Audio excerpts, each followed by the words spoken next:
Welcome back to XiangQi Explain. In this video, I will be sharing with you one of the best XiangQi openings right now. If you like this video, please subscribe to my channel, as I will be uploading more videos in the coming days. Red begins the game with the center cannon opening, attacking the center pawn. Black responds with the same direction cannon opening, one of the most aggressive openings in XiangQi.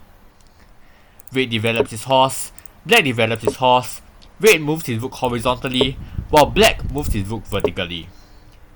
Red slides his rook over to the 6th file, looking to apply pressure on Black's undeveloped pieces on the left side.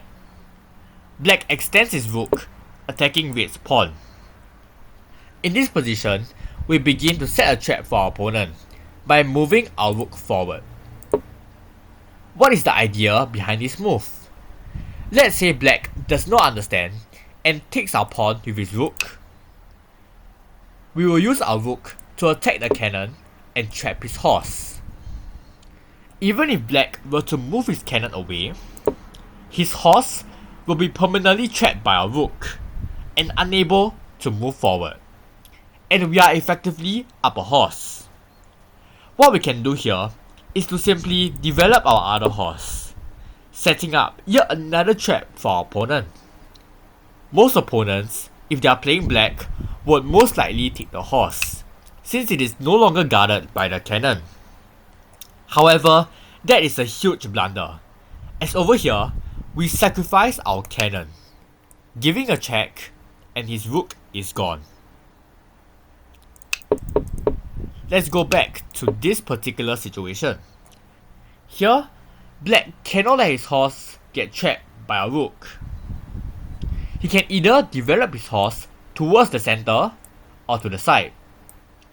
Most beginners will not develop their horse towards the center, as they are afraid we might attack the horse from the back side with our rook, which will be difficult to handle. So here, Black develops his horse to the side. This is where the fun begins. With this next move, we set up an unbelievable trap for our opponent. We move our left rook up by one step, sacrificing the horse. Black can simply chop it off with his cannon. Most beginners will do so, as on the surface, there is no reason for them not to take a free piece. From here, we have officially won the game. The crucial move for Red is to move his cannon forward, attacking Black's horse on the right. Black has two options. Either he retreats his horse, or he moves his rook back to protect the horse. Let's take a look at the first option. If he moves his horse backwards, his center pawn is no longer protected. We take the pawn with our cannon, giving a check. If Black moves his 4th advisor to block the check, all we have to do is to slide our left rook over to the 6th file, and no matter what he does, we can deliver a checkmate.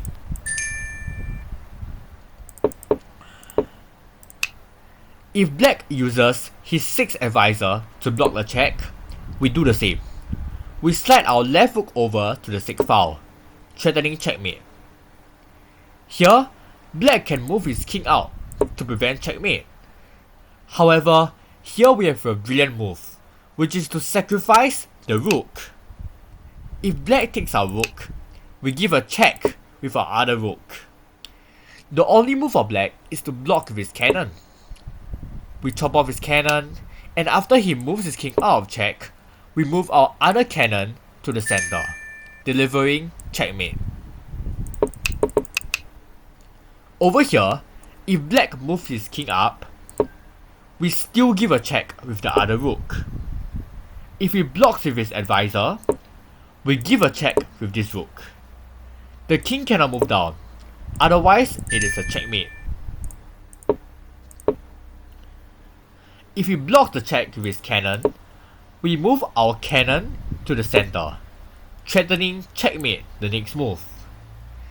He can only move his king down, and here we chop off his advisor, he blocks with his cannon, and we chop off his cannon to deliver checkmate. Let's go back a few moves. Since black cannot block with his advisor, the only decent move here is to block with his cannon. Here, we move our other rook back by one step, applying pressure on black's remaining advisor. Black is simply losing. No matter what he does, let's say he takes the pawn with his rook, threatening to capture our horse, we can simply move our cannon to the center. If he takes our horse, we deliver checkmate to his king. From what we have explored just now, black cannot retreat his horse in this position. If he wants to protect his horse, he has to move his rook back to protect it. Here, we slide our rook to the right, threatening to capture his horse. To be honest, his horse is basically trapped. If he wanted to move his horse out of danger, his rook will be hanging. Hence, black would just develop his other rook out, hoping to counter-attack. We simply chop off the horse with our cannon.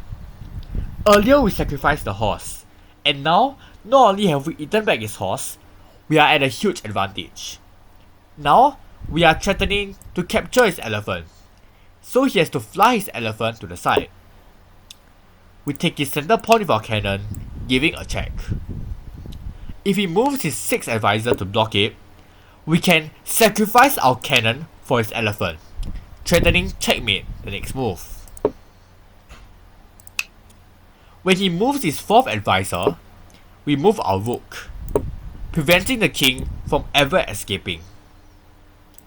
There are many ways for black to play from here on, but frankly speaking, all roads lead to defeat.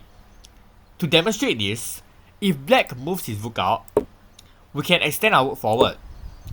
His final hope is to force our cannon away from the center by capturing it with his rook, but it is too late.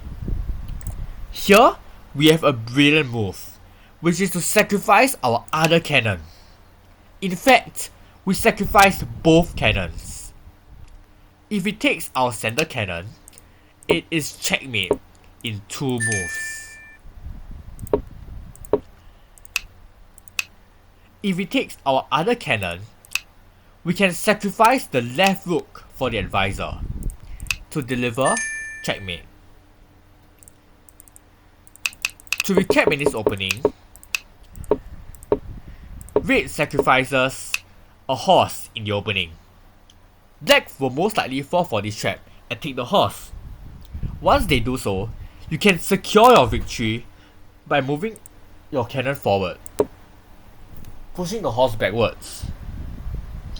I have used this opening to win many games and even competitions. So if you want to start winning in Xiangqi, try this opening today.